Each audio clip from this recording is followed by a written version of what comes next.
female of the species actually...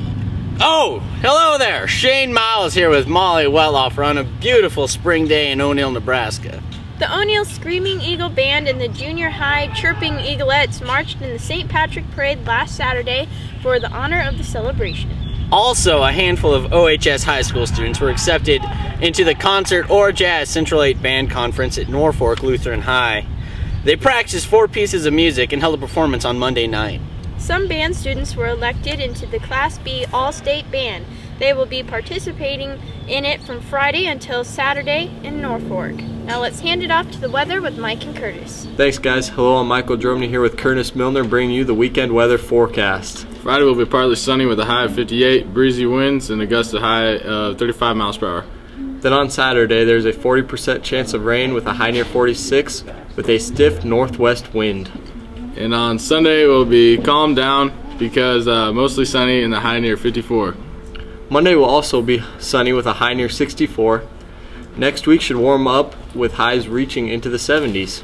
That's it for this week. Let's hand it over to sports with Jake and Cody. Thanks guys, Jake Miller here alongside Cody Knott bringing you O'Neill Sports Weekly. Now in this episode of Eagle Eye Sports, we're going to interview the spring activity coaches. I'm here today with Coach Hilker, who's the boys track coach, and Mr. Brown, who's the head girls track coach. First of all, Coach Hilker, what are some goals that you have for the track season this year?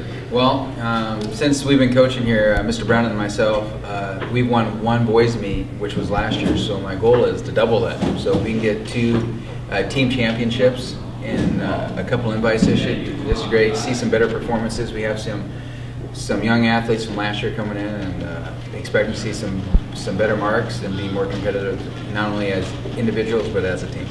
All right, thanks. Mr. Brown, do you have any goals for the girls track season? No. We kind of track is one of those sports where you balance individual goals with team goals. Sometimes we go to track meets and we max kids out in events and we're looking to win the track meet. I think we've got a group of kids that can make a run at winning several meets this year, several invites.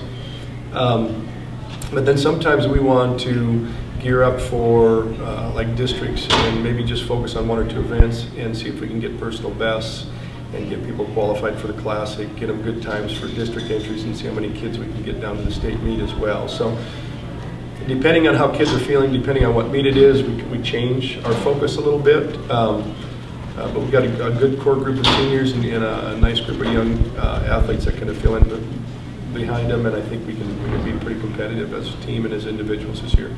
All right, thank you very much, guys. Well, it looks like all the spring coaches are really excited about this year. Hopefully all the activities get off to a good start. As for sports, this is Jake and Cody signing off. Thanks, guys. On Tuesday, the Color Guard held tryouts. The names of those who made the cut will be posted at a later date. The FCCLA chapter held a talent show on Tuesday night for students to compete in for fun.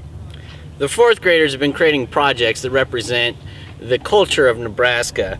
Their hard work will be displayed on Thursday in the elementary commons. The chess team will be heading to Omaha on Saturday to a tournament starting at 8 a.m. Well, that's all for this week's edition of Eagles on Air. Have a good one.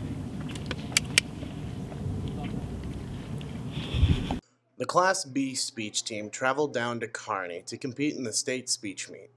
2 of the 3 events were placed. Shane Miles placing 6th in poetry, and Douglas Stoliker 5th in humorous prose. Thank you for watching this week's edition of Eagles on Air. If you have any news or comments for future broadcasts, you can email us at eaglesonairnews@gmail.com.